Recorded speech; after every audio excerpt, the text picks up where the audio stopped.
Il y en a que je ne pouvais pas voir, pas en peinture. La phrase glissa entre ses lèvres comme une écharde, oubliait un aveu étouffé sous des années de silence. À 67 ans, Lino Ventura avait déjà quitté les plateaux, les feux de la rampe, les interviews formatées.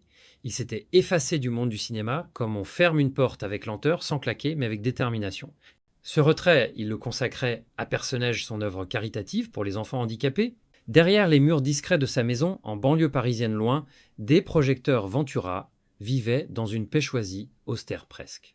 Pourtant, ce jour-là, dans une pièce sombre parfumée au tabac froid, il avait accepté de rencontrer un jeune journaliste italien. Un gamin gentil, disait-il, pas encore abîmé par les questions inutiles. Le magnétophone tournait, le crépuscule filtrait à travers les rideaux, et Ventura, assis droit dans un fauteuil usé, ne jouait plus aucun rôle. Pas même celui du monstre sacré. Il parlait peu avec cette économie de mots qui faisait la force de ses silences au cinéma.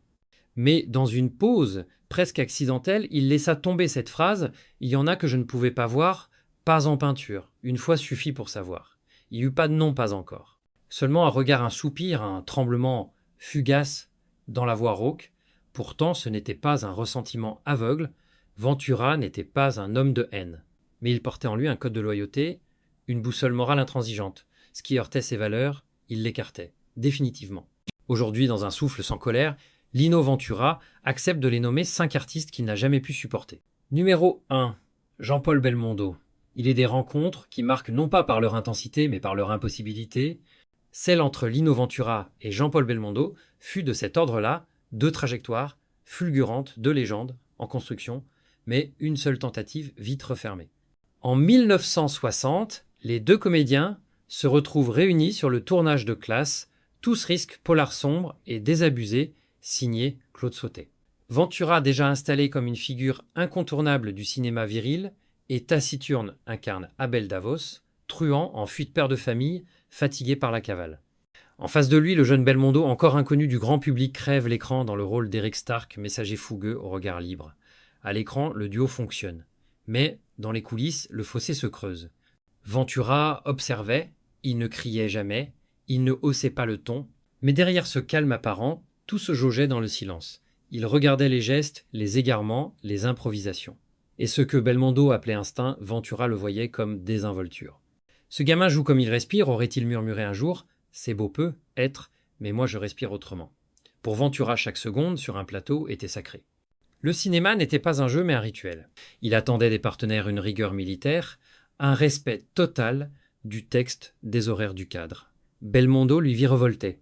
Il arrivait parfois en retard entre 2 prises improvisées au détour d'une réplique. Sa fougue séduisait la nouvelle génération, mais elle crispait Ventura. Il ne s'agissait pas de jalousie. Ventura l'avait dit, à plusieurs reprises, il reconnaissait le talent de Belmondo. Ce qu'il rejetait, c'était ce qu'il représentait. Une nouvelle ère du cinéma plus libre, plus instinctive, mais aussi plus instable, là où Ventura bâtissait ses personnages comme des cathédrales de pierre, Belmondo dansait dans le vent les mains dans les poches. Le tournage de Classe, Tous risques se déroula sans esclandre, mais sans chaleur. Une cohabitation forcée, polie, mais froide. Et lorsque quelques mois plus tard, un producteur tenta de les réunir à nouveau sur un nouveau projet, Ventura aurait simplement répondu « Non, une fois c'est assez ». Des années plus tard, Belmondo interrogé sur cette mésentente répondit avec le sourire « Lino, il était dur. Mais juste, il n'aimait pas mon style. Moi je l'aimais bien même s'il me faisait un peu peur. » Ces mots pleins de respect réciproque disaient toute cette incompatibilité. Ils ne se détestaient pas, mais ne parlaient pas la même langue. Pour Ventura, l'art ne supportait pas l'approximation. Il fallait incarner, s'imprégner, comprendre chaque geste, chaque silence. Belmondo, lui, vivait dans l'instant, dans l'élan, dans l'irrévérence parfois. Et cette liberté Ventura la percevait comme une menace pour l'intégrité du jeu. Une trahison de l'effort. Il brillait trop pour me voir, aurait dit Ventura plus tard, en guise d'épitaphe à cette rencontre manquée. Il ne lui en voulait pas. Il s'en éloigna. Tout simplement. Numéro 2, Michel Audiard. Il y avait dans les mots de Michel Audiard un feu d'artifice permanent, une insolence brillante, une malice que beaucoup adoraient, mais que Lino Ventura lui supportait difficilement. Pourtant, dans les années 60 et 70, tout le monde rêvait de les voir réunis. L'acteur rigide et charismatique d'un côté, le dialoguiste flamboyant de l'autre. Un duo de choc, mais le choc justement fut ce qui les empêcha de se croiser vraiment. Audiard régnait sur les dialogues comme un chef d'orchestre sur son pupitre, Il savait faire vibrer une phrase comme un solo de saxophone balancé, une réplique qui tuait transformer une simple scène de bistrot en joute verbale inoubliable. Ventura lui préférait les silences lourds, les regards qui disent plus qu'un paragraphe. Deux conceptions du cinéma, deux musiques. L'un jouait du jazz, l'autre du granit. Les deux hommes se croisèrent plusieurs fois dans les coulisses du cinéma français gala lecture de scénarios dîner de producteurs. On disait d'eux qu'ils finiraient bien par collaborer. Et effectivement, un projet finit par se profiler, un polar désabusé dans le Paris des années 70, l'histoire d'un flic qui doute écrit sur mesure par Audiard. Ventura fut approché. Il lut, il relut et déclina. C'est bien écrit, trop bien, on entend l'auteur dans chaque réplique. Moi, je veux entendre le personnage. Ce refus Audiard le prit comme un affront. Dans une interview, il piqua « Lino est un acteur formidable, mais il oublie que le cinéma, c'est aussi de la musique. Et mes dialogues, c'est du jazz. » Ventura, fidèle à sa ligne de conduite, ne répondit pas publiquement. Mais à un ami, il lâcha simplement « Le jazz, c'est très bien, mais pas quand on tourne une tragédie. » Ce qui dérangeait Ventura, ce n'était pas le talent d'Audiard, il ne le niait pas une seconde. C'était ce qu'il considérait comme une mise en scène du langage. Pour lui, les mots ne devaient jamais détourner l'attention. Ils devaient servir l'émotion, pas l'habiller. Or, chez Audiard, tout brillait trop. Chaque phrase était un exercice de style. Ventura lui cherchait la vérité brute pâle vernie. Il ne s'agissait pas de peur. Contrairement à ce que certains laissaient entendre, Ventura n'avait jamais craint de se faire voler la vedette. Il méprisait même cette idée. Mais il exécrait le bavardage, les dialogues qui s'écoutent parler les effets pour le plaisir de l'effet. Une scène réussie pour lui, c'était une scène qui ne trichait pas, même si elle faisait mal. Les deux hommes ne travaillèrent jamais ensemble. Mais le hasard de la vie les réunit tout de même une dernière fois des années plus tard, lors d'un hommage à Jean Gabin. On les plaça à la même table. Audiard, toujours pince sans rire, tenta une plaisanterie. Ventura resta de marbre. Un silence glacé s'installa. Il n'y eut pas de clash. Juste une distance. Irréductible. Les mots peuvent caresser ou blesser, avait dit un jour Ventura. Moi, je préfère ceux qui tiennent debout, pas ceux qui dansent. Ainsi plaça-t-il Audiard non parmi ses ennemis. Ventura n'était pas homme à nourrir des rancunes futiles, mais parmi ses incompréhensions profondes. Celles qui ne s'expliquent pas, mais qui s'imposent. Comme une dissonance intime, comme une note fausse dans une partition qu'on aurait voulu sincère. Numéro 3, Jean-Pierre Melville. Il existe parfois dans l'histoire du cinéma des rencontres aussi attendues que redoutées. Celle entre Lino Ventura et Jean-Pierre Melville appartenait à cette catégorie deux titans, deux solitudes, deux visions du 7e art, mais une seule tentative avortée avant même le premier clap. Jean-Pierre Melville était alors au sommet de sa réputation cinéaste culte, maître des atmosphères glacées, poète du silence et du cadre figé. Il dirigeait ses films comme un général organise une campagne militaire, chaque plan millimétré, chaque mouvement calibré. On le disait obsessionnel, rigide, impitoyable, mais génial, inclassable. Ventura, de son côté, était tout aussi rigide, mais à sa manière. Il défendait une vérité charnelle, une émotion sans artifice. Pour lui, un film devait respirer, vibrer, saigner même à travers l'humain. Ce qu'il ne supportait pas, c'était l'autorité déguisée en génie, le dictat masqué sous des intentions artistiques. Il s'était longtemps évité. Pas par peur, mais par instinct. L'un savait que l'autre ne céderait rien. Jusqu'au jour où le projet Le Poids du Silence surgit un polar nocturne métaphysique que Melville rêvait de confier à Ventura. Le scénario était dense, énigmatique, le rôle principal taillé sur mesure, un homme en proie au doute, hanté par ses propres silences. Les premières réunions furent froides comme l'hiver. Melville parlait peu, observait beaucoup. Il présentait son storyboard comme un manuscrit sacré, mais refusait d'en partager l'âme. Il répétait à ses comédiens « Tu joues, je pense ». Pour Ventura, c'était insupportable. « Je ne suis pas un pantin, dit-il un jour. Si je ne comprends pas pourquoi je fais un geste, je ne le ferai pas. » Les tensions montèrent dès la première semaine.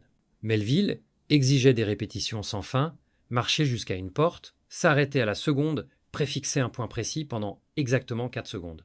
Pas une de plus. Ventura, lui, croyait à l'instant, au moment qui échappe, à l'intuition. Il se sentait étranglé par tant de contrôle. Lors d'une scène test, Melville s'approcha et murmura sans animosité « Tu ne comprends pas le silence ?» Ventura, impassible, répondit « Non, je ne comprends pas l'orgueil. » Et tout fut dit.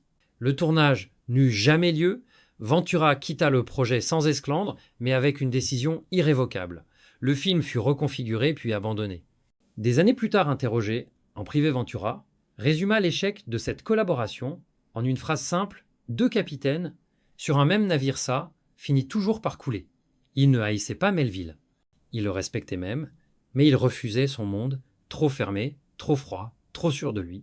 Melville bâtissait ses films comme des temples de glace, ses acteurs devenaient des statues. Parfaites, mais figées. Ventura lui voulait trembler, se tromper, être vivant.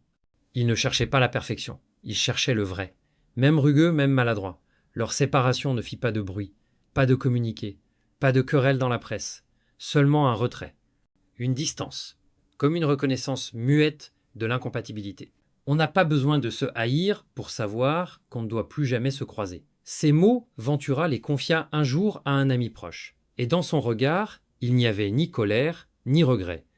Juste la lucidité d'un homme qui savait qu'entre certains êtres, les murs ne tomberont jamais, même dans l'art. Numéro 4, Brigitte Bardot. Elle était l'icône des années 60, le fantasme d'une génération, la tornade blonde qui avait fait vaciller les certitudes d'un cinéma en noir et blanc. Brigitte Bardot, avec son sourire insolent et ses robes légères, incarnait la liberté, l'audace, l'insouciance. Mais aux yeux de Lino Ventura, elle n'était qu'un mirage. Une lumière trop vive, presque indécente, dans un art qu'il voulait grave et digne. Ils n'ont jamais tourné ensemble. Pas une scène, pas un plan, pas même une photo officielle, les réunissant. Ce n'était pas un hasard. C'était une décision. Ventura l'avait écarté. Non pas dans le fracas d'un refus médiatisé, mais dans le calme glacial d'une conviction personnelle. À ses yeux, Bardot n'appartenait pas au même monde, pas à la même idée du cinéma. Tout aurait commencé lors d'un festival de Cannes au début des années 60. Ventura, fidèle à lui-même, s'y rendait à reculons. Il n'aimait ni les paillettes, ni les sourires forcés, ni les tapis rouges aux flashs aveuglants. Il venait par loyauté pour soutenir un ami réalisateur. Ce jour-là, Bardot faisait son entrée. Majestueuse, radieuse, entourée de photographes et d'admirateurs, une robe provoquant un éclat de rire, un air de fête permanente. À ses côtés, un journaliste glissa admiratif. « Quelle icône !» Ventura, sans haine, mais sans chaleur, répondit « Une icône peut être, mais pas une actrice. » Cette phrase, tombée comme une pierre dans un verre de champagne, fut le début d'un refus ferme et constant de toute collaboration. Des projets furent pourtant proposés. L'un d'eux, un film d'espionnage, imaginait Ventura en agent taciturne et Bardot en informatrice flamboyante. L'idée excitait les producteurs, un duo antagoniste, donc forcément vendeur. Ventura lut le scénario, il le referma et dit simplement « Je ne joue pas avec une image, je joue avec des âmes ». Ce qu'il rejetait chez Bardot, ce n'était pas son succès, ni même son style. C'était son rapport au métier. Elle semblait jouer comme on change de robe par humeur, par caprice. Elle entrait et sortait du cinéma comme d'un bal. Ventura lui vouait un culte au travail, à la discipline, à la fidélité. Il supportait mal les éclats, les scandales, les frasques qui brouillaient le message. Un technicien raconta un jour une anecdote devenue légendaire. Sur un plateau où Ventura tenait le rôle principal, Bardot était venue rendre visite à l'équipe. Elle traversa le décor en talons aiguilles, robe légère, saluant tout le monde, sauf Ventura. Il ne leva pas les yeux. Comme si elle n'existait pas, comme si l'élégance consistait aussi à ignorer ce qui vous agace profondément. Des années plus tard, Bardot elle-même confia, dans une interview, « Ventura, il était trop sérieux pour moi, trop rigide, je crois qu'il ne m'aimait pas. » Elle avait vu juste. Il ne l'aimait pas, non par jalousie, mais par incompatibilité. Elle représentait pour lui une légèreté trop proche du mépris de l'art, une posture, une distraction. Ventura construisait ses personnages pierre après pierre. Bardot apparaissait dans un nuage. Il sculptait, elle brillait, il écoutait, elle captivait, il voulait croire, elle séduisait. Et cela, pour lui suffisait à creuser un gouffre. Elle est peu, être sincère dans son insouciance, aurait-il confié. Mais moi, je n'ai jamais pu croire à un personnage qui se regarde jouer. Numéro 5. Le producteur anonyme. Il n'avait pas de nom célèbre, pas de visage familier, pas de prix à son actif, mais dans les couloirs feutrés du cinéma français des années 70, ce producteur anonyme était un homme qui comptait. Une poignée de main pouvait faire naître un film. Un regard pouvait en enterrer un autre. Il appartenait à cette caste invisible qui décide sans jamais s'exposer, qui murmure à l'oreille des artistes, sans jamais leur parler droit dans les yeux. Lino Ventura le connaissait, de loin. Il l'avait croisé à des déjeuners de financement, à des lectures de scénarios, à des soirées de gala, où le champagne cachait souvent les odeurs de compromission. Il le trouvait poli, sans plus, élégant, mais vide. Le genre d'homme dont le sourire est trop bien rodé pour être honnête, pendant longtemps, Ventura l'avait toléré. Comme on tolère une présence nécessaire mais désagréable, jusqu'à ce jour où l'irréparable se produisit, il s'agissait d'un projet de film social, une chronique humaine dans une banlieue ouvrière du nord de la France. Un scénario poignant. un personnage à la hauteur, un homme brisé, digne silencieux comme Ventura les aimait. Tout semblait prêt. Le tournage débutait dans une atmosphère de ferveur discrète. Mais très vite des tensions surgissent techniciens non déclarés salaires, en retard conditions précaires. Ventura, fidèle à son sens aigu de la justice, demanda des explications. On lui répondit par des regards fuyants, des silences gênés.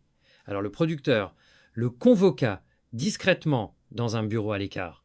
Bois sombre, lumière tamisée, bouteille de whisky, posée comme une invitation à la complicité. Il glissa une enveloppe vers Ventura et d'une voix douce, presque amicale, lui murmura « Lino, tu n'as rien vu. Ce film, on peut le sauver. Il faut juste un peu de souplesse. Tu comprends. » Ventura se leva, lentement. Il laissa l'enveloppe là où elle était. Il répondit seulement « Je comprends et c'est pour ça que je pars. » Le tournage fut interrompu quelques jours plus tard. Officiellement, des raisons logistiques. Officieusement, Ventura s'était retiré. Et avec lui, une part de la crédibilité du projet. Dans les journaux, on commença à le décrire comme difficile, intransigeant, peu malléable. Il s'en fichait. Il faisait pas du cinéma pour plaire, mais pour pouvoir se regarder dans une glace. Il préférait l'oubli à la compromission. Jamais il ne cita le nom de ce producteur, par pudeur peu, être, par mépris sans doute. Mais il raconta l'anecdote à ses proches comme un avertissement, comme un serment. Dans certains cercles du métier, on chuchotait l'homme à l'enveloppe Ventura debout. Une scène mythique. Une résistance silencieuse. L'homme lui continua à produire. Moins qu'avant, moins bien. Mais il ne recroisa jamais Ventura. Ce dernier l'avait rayé d'un trait avec une froideur inébranlable. Il a essayé d'acheter ce que j'ai de plus cher, ma conscience, et cette tentative seule justifiait l'exil, l'exclusion, l'effacement. Ventura n'était pas un justicier. Il n'était pas non plus un donneur de leçons. Il n'écrivait pas de lettres ouvertes. Il ne hurlait pas dans les médias. Il agissait dans le silence. Mais ce silence était tranchant, implacable, définitif. Et ce cinquième nom, bien que jamais prononcé, fut sans doute celui qui lui laissa le plus d'amertume. Non pas à cause d'un conflit d'ego ou d'un désaccord artistique, mais parce qu'il avait touché à ce que Ventura protégeait le plus l'intégrité. À la fin de sa vie, Lino Ventura s'était retiré du tumulte, comme on éteint les lumières d'une salle après le dernier acte. Il vivait dans une modestie presque monastique, entouré des dossiers de Perce-Neige, cette fondation qu'il avait créée pour les enfants, oublier les invisibles, les sans-voix. Loin des projecteurs des hommages larmoyants, il refusait les rétrospectives, les biographies encombrantes, les mythes qu'on fabrique sur les morts quand ils ne peuvent plus démentir. Il n'avait jamais réglé ses comptes publiquement, il n'avait jamais insulté ni dénoncé, mais il n'avait jamais oublié. Les 5 noms qui composaient son panthéon interdit n'étaient pas des ennemis. C'étaient pas des haines vengeresses, c'étaient des fractures silencieuses, des lignes de faille, des incompatibilités si profondes qu'aucun pont ne pouvait être tendu. Il ne cherchait pas à convaincre, il ne débattait pas. Il fermait les portes, et derrière ces portes, il laissait les blessures, les déceptions, les trahisons de l'âme. On ne choisit pas les voix qui nous touchent, disait-il, mais on peut choisir celles qu'on ne veut plus entendre. Peut être que dans un autre monde, un autre temps, ces 5 rencontres auraient pu tourner autrement. Mais Ventura ne croyait pas aussi. Il croyait aux actes, au silence, à l'éthique. Il n'avait jamais voulu plaire à tout le monde, il voulait simplement pouvoir se regarder dans une glace sans détourner les yeux. Et dans ce refus de compromis, il laissa une leçon discrète, mais immense. Il ne les a pas haïs, il les a effacés.